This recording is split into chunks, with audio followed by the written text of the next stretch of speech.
Hi, it's Michelle, the Knitwit in the Sticks, also known as Naughty Knitwit on Instagram, and formerly from Naughty Knitwit's podcast, which, yeah, I'm recording. I thought I'd do a quick little record here all by my lonesome without Leslie, but I do want to tell you guys, if you're watching this anytime around October 24th, 6th, whatever today is, I've always gotten her birthday messed up.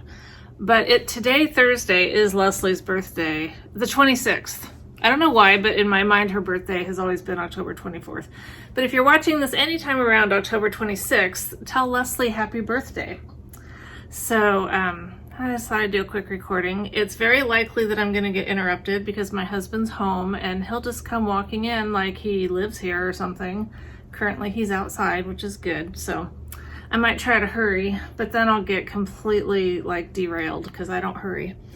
So, well, I just finished doing something today. I got sworn in as a CASA. For the last month, I've been doing training twice a week via Zoom. So I got to stay home and do it, which was nice because otherwise, I probably wouldn't have done it. But anyway, if you're not familiar, CASA is house in Spanish. So no, I'm not a house. But court-appointed special advocate for children in the foster care system. Well, I don't know that foster care is the right necessarily. If they're in the child welfare system, and they probably don't even call it that. You never know. I just finished training. I should know all the politically correct terms to use. But anyway, I will get assigned a case where I will follow the kids through their ordeal of whether or not they're taken from the home or whether the parents are just on some sort of some plan. You can read about it. Go read about it. Just go put in CASA, court-appointed special advocate, or you might already know what it is. But I had never heard of the program. As a law enforcement person, it wasn't something I ever came in contact with. I'd been part of taking kids into protective custody, or at least getting that ball rolling, or transporting the kids, but beyond that, I didn't know anything about it. And Michael and I were at the fair. What county do I live in? Columbia County Fair over the summer, and they had a booth set up, and it caught my attention because it was right by the bathrooms. And so anyway, I got to looking at it, and that was something I felt really like, I want to do something. I want to do something for my community. And I've kind of had a hard time, to be honest. I had tried to do work at the Crisis Pregnancy Center, and I hesitate just because I don't think they even call them that anymore, but the alternatives to abortion clinics. But the one that was local to me didn't want me to, well, I won't say they didn't want me, but they wouldn't let me volunteer there because I wasn't attending a local church. I go to church, I go to Athey Creek online with thousands of other people. And I do recognize the importance of actually going to a church. And I mean, the Bible does tell us not to forsake the gathering. That's something that we've always struggled with. We've done good for a while, then we don't do so good. But especially where we live now, and I could make all sorts of excuses, it doesn't matter. But the fact is I do attend church, and I read my Bible pretty much every day, and I'm in the Word. But because I don't physically go to a church, they did not, volunteering there just wasn't an option. And then I struggled with that because that to me borders on legalism. But I understand why they have certain things in place. But all that to say, I couldn't volunteer there. So then I put in an application and did the background check to be a Meals on Wheels person for our local senior center. I went through them, did everything. They were doing my background check, and then crickets. I heard nothing, and there's nothing in my background that would prohibit me from doing that because I just went through the background check for CASA, and they didn't find all the stuff about me. So anyway, all that to say that hopefully, this is the door that I'm supposed to go through to do something, and I'll let you know. I won't be able to let you know too much because of all the confidentiality stuff, but I'll give you a progress report on how things are going. And I'm kind of excited about it. I wish there was no need, obviously, but there is. And so anyway, on to stuff. I will just jump right in with some of my knitting stuff real quick If you know, I'm knitting the Mayberry, and I know that I have said it wrong on our other podcast, because I always say Mayberry, because I grew up watching, oh my gosh, I know you're screaming it at me, Andy Griffith Show. To me, it's Mayberry. It's the Mayberry sweater, but Amy Loudon, little Taylor-S, you know, being from the UK, she's like, Mayberry. It's the Mayberry cardigan. Why am I saying card-along? I just made up a word. It's a cardigan, and I'm not doing it as a knit-along, so I don't really know where that came from. But I have not done a whole lot since our last podcast that Leslie and I recorded together. I've done some because I'm knitting a kind of a large sweater because I'm kind of a large person right now. Plus, I wanted it bigger anyway. It just takes longer to knit. You know, it's kind of one of the downsides is one of many, but it takes longer to knit a sweater.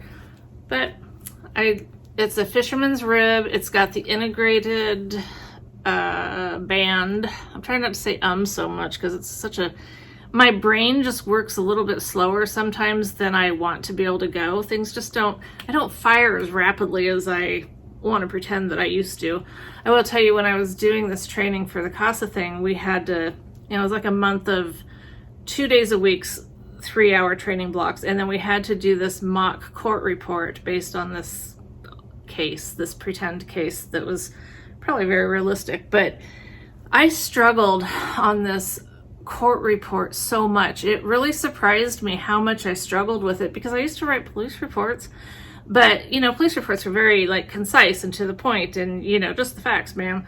But these reports are like so long and so wordy, and what you're doing in them is you're reiterating like everybody else's reports, from the police report to the DHS workers report. You're taking all these different pieces of information and you're putting it into one report, and the judge, typically they say, reads the CASA report first so they can get an idea of what's going on.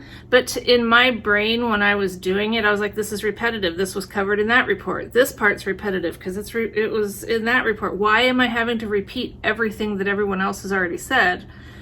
And I understand it more now, but I really felt like, my gosh, there are so many cobwebs in my brain. I was feeling like, I won't say I felt stupid, because I know I'm not a stupid person, but I just felt so like slow. Like this should be coming out of me a lot more rapidly. But then I thought, you know what? That's just not how it goes down anymore. I think I used to probably be a little quicker. Things used to flow a little bit better, but they don't anymore, and that's okay. I said it. You guys can live with it if I say and that's just and I'll accept that things don't fire as rapidly in my head as they used to. Or they do. They fire rapidly in my head. They just don't come out like they're supposed to. So I had been working on this crochet square, this giant square, and I think I had explained it's called the Giant Granny Square, and you crochet it as a square to a certain point, and then you turn it into a rectangle, and then at the very end you do little tiny granny squares all the way around, and I think the name is actually Giant Granny Blanket. But anyway, I had started this one and I was okay with it, but I was also kind of like, I'd added some colors that just didn't really flow with it. So I ended up taking them back out of this one and starting a new one with just different vibes of colors. And I love this one. Like those colors in that other one are fine. There's nothing wrong with them. I picked them. I liked them. But this one, I love this one. These colors are just so pretty. And originally my plan had been like to use row 1 minis. But what I'm deciding that I really like, at least at this point, I have so many partial skeins of yarn that I love that I'm like saving for I don't know what reason. Well, now I know I'm using them in this. I don't necessarily have to use the entire remainder of the skein because some of them are like hardly used. But anyway, I'm just kind of trying to adopt that. If you like it, use it. Don't try to save it for some future thing that you might want to do, because I am not assured any future, and I don't know that there's ever going to be a thing I really want to do. So just gonna be using them. So anyway, I have to admit that the training that I went through for the CASA was all Zoom, and so I did a lot on I just sat here and crocheted out of camera view, and it really helped because I think better if I have something that I can be doing. I know when I did used to go physically to church, I would take my knitting, and I know some people thought that was disrespectful, but you know, I mean, I'm preaching to the choir here because you guys are probably knitters or crocheters if you're watching this, and you know that we think better if we're engaging in something like knitting or crocheting. So I started this hat, and I wanted to, it's the Dizzy, I have it right here, don't worry. Dizzy Dots hat by Chit Chat Knits, and I'll show you her picture of it. I just thought it was super cute. KWIT, she was offering it for free, and I had shared that information on my Instagram. Excuse me, but anyway, I got it started. I am using this colorway. This is black. I think it's that one that I really like from Miss Babs, Blackbird. And then this colorway, this awesome Christmassy colorway, is Buxom Cat Knits, and it's fingering weight, so I'm just holding it double. Isn't this gonna be awesome? I love this. I just love this. I love how it starts. I have not started a hat like this where you kind of have this, you just knit several rounds and then you do the ribbing. I just thought it was really cool. I'm a little bit concerned because this is all doing slip stitches. So I'm really having to be conscious of trying to slip my stitches and create a lot of, like when you're doing color work, because I don't want it to be too tight. And I feel like I'm doing an okay job. I don't want it to be so loose that it's holy, but I've struggled with color work for that. I end up with things being too tight. So we'll see what happens with this hat. But I love how the yarn's working up. Then I cast on, I'm going to show you guys the picture. I had shown this sock pattern on our last Naughty Knitwits podcast, but it's the Ice Gingerbread Socks by Kayla M. Anderson. I just think they're so cute. So I had been waiting and waiting to get my sprinkles, calling that the sprinkles, the toes and heels and cuff yarn, and I finally got it. So I cast on my first one. I haven't gotten very far because then I started the hat. I'm really liking the hat, but I got it started and I haven't weaved in a single end, so they're just kind of hanging out there. You know how when you have the start of your sock, and I usually do toe up, so I'm a little bit fiddly anyway, but isn't it so cute? And I did an extra round of icing, the white, just because in real life I want that extra round of icing, and so I want it on my sock too. But I need to get back to knitting these because they're gonna be really cute. I don't know why I've wanted to do some Christmas socks. I know it's still October, but I've been like, I don't know, I want to do all these Christmas socks. So that's it. That's all I've done. I haven't cast on the next one. I've just barely gotten started, but they're cute. I did finish, I brought them, oh yeah, they're right here. I finished my little shorty socks using my Knit Circus. I don't know what it is. It's like alpaca silk wool or something. It's an awesome, it's just so soft on your feet. I love it. So there's those. And the pattern was just, I did a typical toe up. This patterning here is just from this book that I got. I'll get to it in a minute, but it was a simple pattern repeat. So I just did that, did the Fish Lips Kiss heel, which I'm going to try to actually follow the pattern on these gingerbread socks and do a heel flap and gusset, I think is what it's called. I haven't done that in years, and I know that when I used to do it, I didn't like it. Like it was, I think because it was, oh, here he comes. He's going to make the dogs bark. All hell's going to break loose. Maybe I can wave him off. Don't come in. Stay outside. I'm not a very nice wife. In fact, I'm really not a nice wife because, yep, there he goes. When he was leaving, I'm probably just going to have to stop and start again because it's going to get chaotic here in a sec. You guys don't want to hear the dogs bark, so I'll be right back. Oh, no, he just, it's almost like he knew. Does he have a sixth sense when I'm talking smack about him? When he was walking out earlier, he said something about how they say that healthy people get 8 hugs a day. I was like, 8 hugs? I mean, how do you even fit that in? Like, how do you give someone 8? I could do it to my kids, maybe. 8 a day, though, when they were little, yes, but not now. Not as adults. I just thought that was very excessive. But anyway, I should have just stopped it because now I've lost my train of thought. But that's about all that I have been working on. I still, I started this. I was on fire blazing with my fingerless mitt here in these, and it really is fun. When I look at it, it's like, I really need to do it. But I'm kind of over it now. Like, I probably should have done my fingerless mitt not super long and maybe used worsted weight instead of fingering, because then I could have got them both done and before I lost interest. But I'm really finding, and I've probably been saying this for years, it's not like really a new revelation, but I like to start new stuff. It's just so much more fun. And then I do like it when I finish something. It's just kind of that in-between of starting and finishing that gets, you kind of lose interest. I kind of lose interest, but I was going to show you guys the book, but I got that. It's just a little book. The ultimate, and I've had stitch dictionaries before. In fact, I would have sworn that I had one where I didn't with all my books, but when I went to find it, I couldn't find one, so I had to buy another one.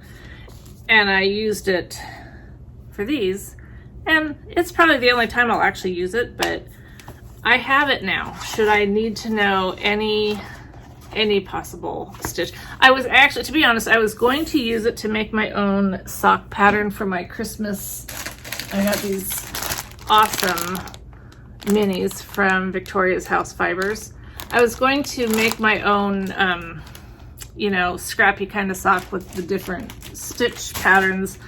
That's what I was going to do, is I was going to come up with my own, but I showed this again. Whoops. Oh dear. Maybe I better not do this. Oh good, it's not going to make me log in again. I showed it on our last recording, but I think I'm going to use this pattern here, this cookie swap socks. Look how cute that is. So I think that when I'm finished with the socks that I've barely gotten started, those Christmas socks, I might do the cookie swap with these.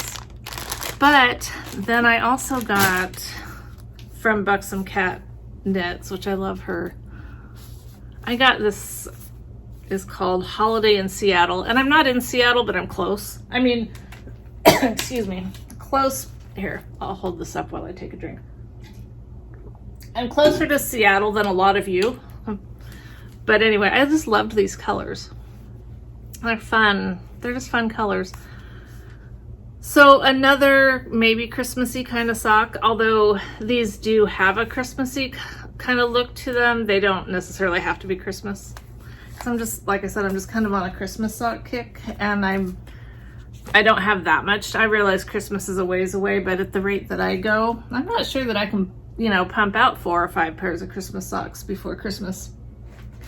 Especially when I got this hayride from Yarn Cafe Creations. She started doing some self-striping, and I had seen it on her website. I saw that she was doing some self-striping, but somebody else posted a picture of their socks using this particular colorway, and the colors looked so vibrant, especially that blue.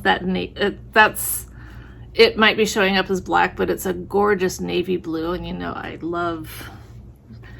But it's fall, and we're in fall, and I mean, I should have been knitting these back in February, but I don't know. maybe I'll alternate between Christmas sock, fall sock, because I also have, I don't have time for all this other stuff. I really should just be knitting socks. I got this really, this could totally be Christmassy too though. It's called Autumnal,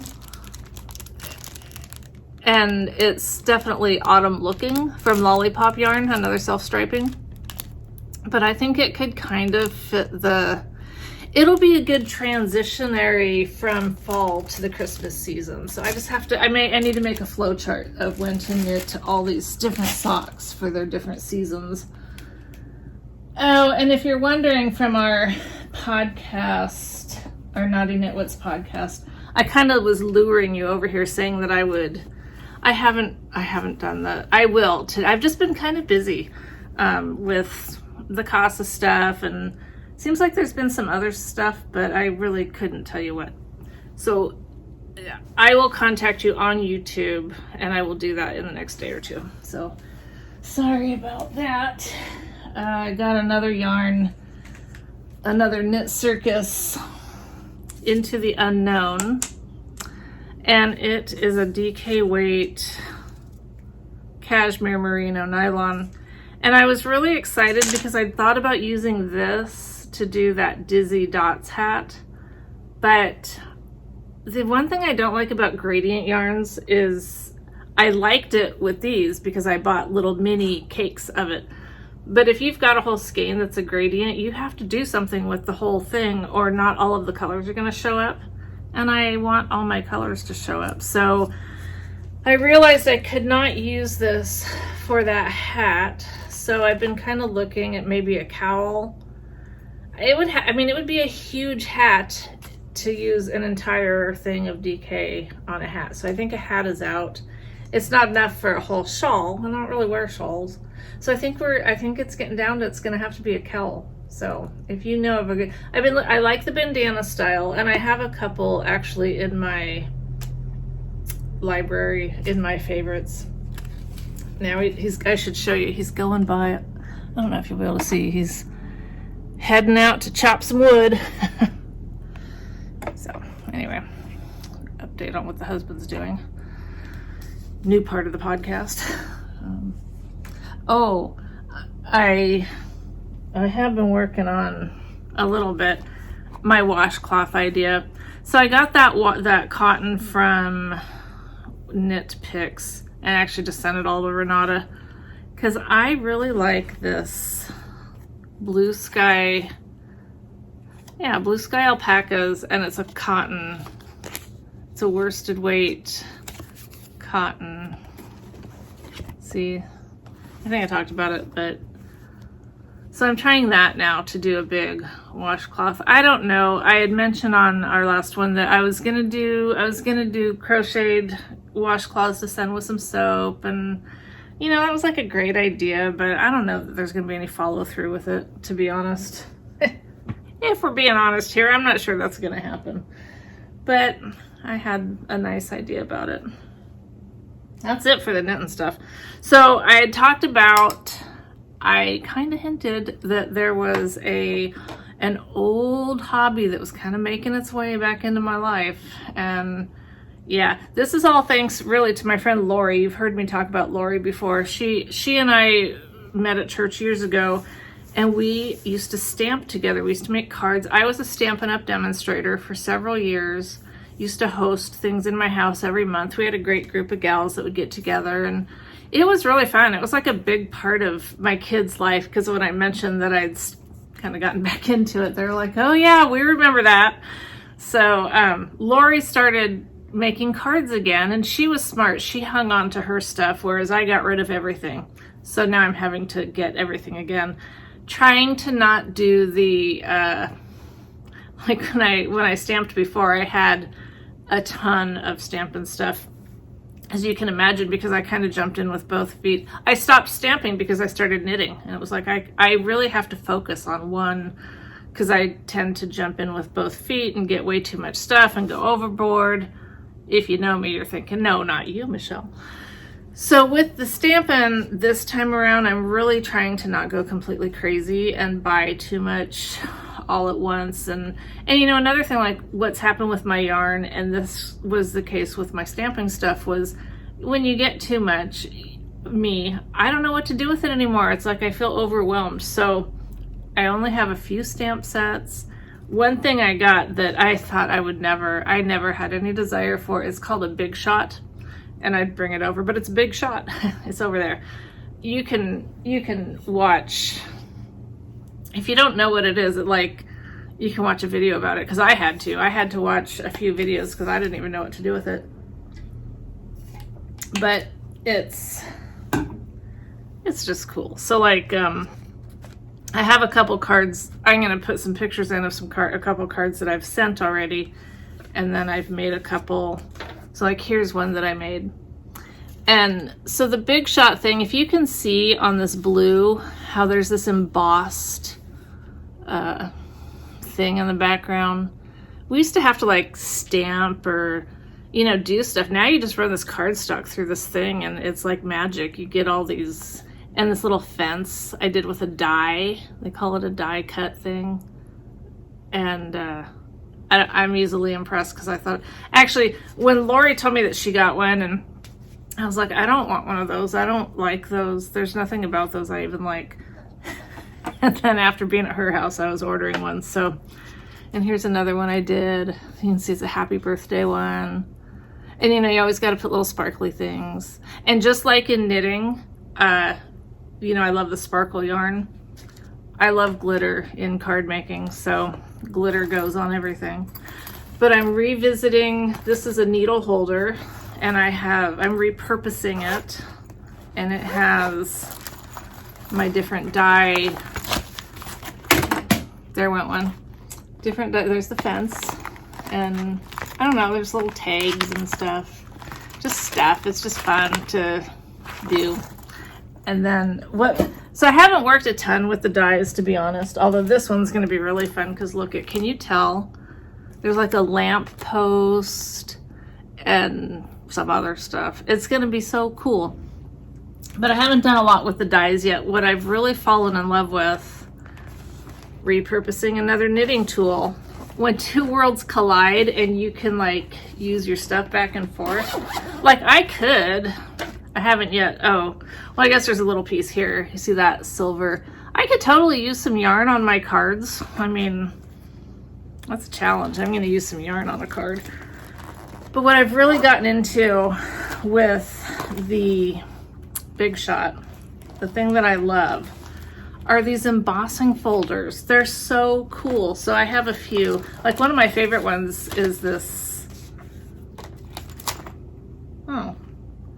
The actual folder's not in there. I'm missing the folder, but it makes this cute little, can you see that? Dandelion. I wonder where it is. I probably put it back in the wrong thing. There's a happy birthday one. And there's another really fun one. I have several. Oh, there it is. There it is. Anyway, so what you do is you put your piece of cardstock in here, and then you run it through, you know, the machine, you have these things, but you put it through, you crank it through. I could make tutorials without them. I could just show, this is what you do. And then it comes out and it's just so cool. These are not new. Okay. These have been out for a long time, but they're new to me, and it's like magic. It's paper magic is what it is. It's pretty darn cool. But anyway, so I've been having fun with that, and I'm hoping to, I don't know if whatever I record again, that I'll have a ton of cards to show you, because I'm not making them that fast, and then when I make them, I want to send them to someone. I used to send cards out all the time, and then I stopped because I stopped making them. And then if you have ever purchased a card in the last 10 years, you know that they're really expensive, and they're I don't want to say stupid, but they're just not that cute, you know? So, yep, so I'm a card maker again. Oh. Anyway, I'd like to be able to show you more about it, but I don't have a lot to show right now. I don't have very many stamp sets. It's really the whole, like, you know, when we used to stamp, there were the wood stamps, the wood blocks with the, like, the reddish rubber kind of stuff. And if you needed to get it at a certain place on your cardstock, you'd use this thing called a stamp-a-majig, or you'd just make do, whatever. But now there are these clear, you buy these clear blocks, these acrylic blocks, and then the stamps, like, you take them off the thing and you put them on there and you can see right through. It's just, it's all different. And I was very hesitant at first. When I first started looking, I was like, I want the old wood blocks. I don't want to do this new stuff. I kind of resist change, but I like the new stuff. It's kind of cool. So anyway, I don't know what. I do that. And Leslie's not here to say, oh, what? No, tell us. Come on. I had this thing happen oh, never mind. No, really. I'm cracking myself up here. I'll tell you about it next time. It's no big deal.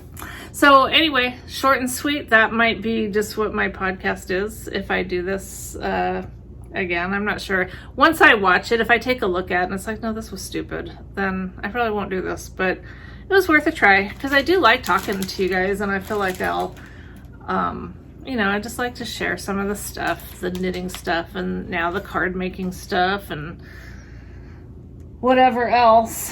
I don't know. Whatever else there might be to share about. So I'm all crooked again. Okay. So I'm coming back on here because I'm just going to tell you my story.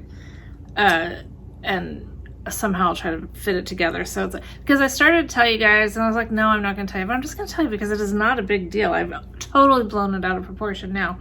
But one night I was getting ready to go to bed and I noticed this huge thing on my leg, my upper inner thigh.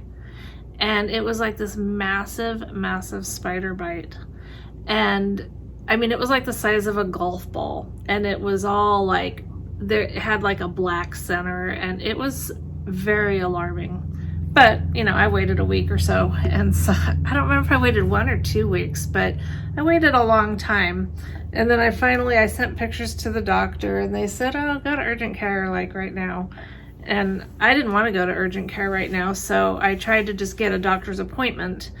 But we're with Kaiser, and the closest appointment, the soonest appointment that I could get in within a 70-mile radius was a month away. So I was like, all right, fine. So I went to urgent care the next day, and they ended up making some incisions in it and draining it and testing. I had a staph infection. Well, it tested positive for staph, but they just put me on antibiotics and they got the stuff out of me, thankfully, and then put some stitches in. And anyway, it was so crazy. Like, I've never had a spider bite like that. It was insane. So that's all I wanted to share was I got a big spider bite, and that was it. So that's my big story, my big secret. No, but anyway, it's something that I would have talked about. Like, it would have just come up in conversation at some point because I would have been like, oh yeah, remember that big spider bite I had? But it just, when you're sitting here talking to yourself, things don't come up in conversation as much as they do when you're talking to someone. So I will re-end this video, and so I'm going to chop that part out. I'm going to have more editing. I'm going to have more editing to do on a video with just me in like a 20 to 30 minute video than when I record with Leslie for 2 hours. But it's because there's no one else here to like keep me on track or look at me funny when I start to say weird stuff. So anyway, take care, you guys. Bye.